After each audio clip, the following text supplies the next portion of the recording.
Царинска вредност. Во Република Северна Македонија се произведуваат бројни разновидни добра, но сепак се јавува потребата за увоз на одредени производи од други држави.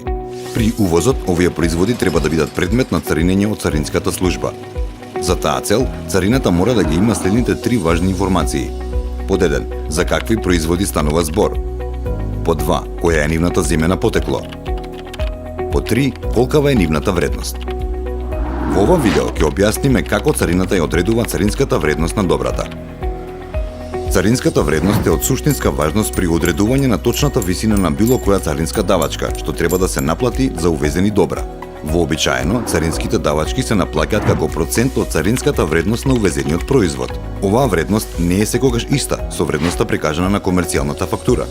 Најчесто употребуваниот метод за пресметување на царинската вредност на производите е познат како метод на трансакцијска вредност. Овој метод се користи во приближно 95% од вкупниот број случаи за утврдување на царинската вредност.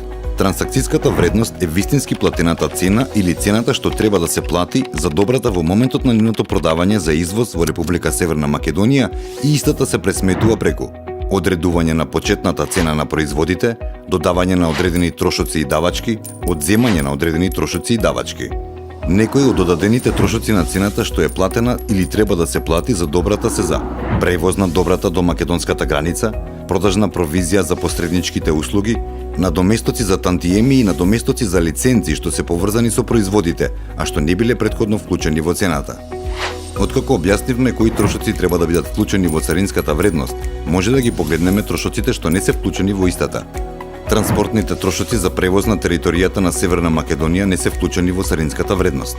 Куповната провизија за посредничките услуги, трошоците на македонскиот купувач за конструкција, составување или одржување, откако производите ќе пристигнат во Северна Македонија. Производи што се увезуваат бесплатно, исто така мора да имаат царинска вредност, например, мостри, рекламен материјал, едукативни материјали. Предходно го разгледавме методот на трансакцијска вредност, што се користи во 95% од случаите. Што е со останатите 5%, каде овој метод е неприменлив?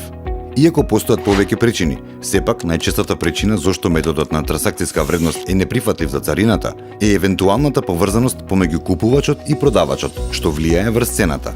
Друг пример е ситуација во кој увозникот ги обезбедил производите бесплатно.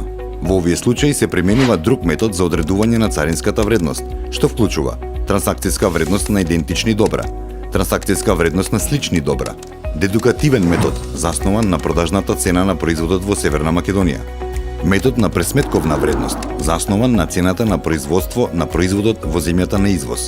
Метод на расположливи податоци се користи кога ниеден друг метод не може да се примени и истиот е заснован на податоци моментално достапни на царината. Од тука може да се заклучи дека многу е важно да се знае како да се пресмета царинската вредност на увезените добра, со цел да се осигура наплатата на точниот износ на увозените давачки. Од статистички причини, утврдувањето на точната вредност на производот е важно, дури и кога царинските давачки изнесуваат нула.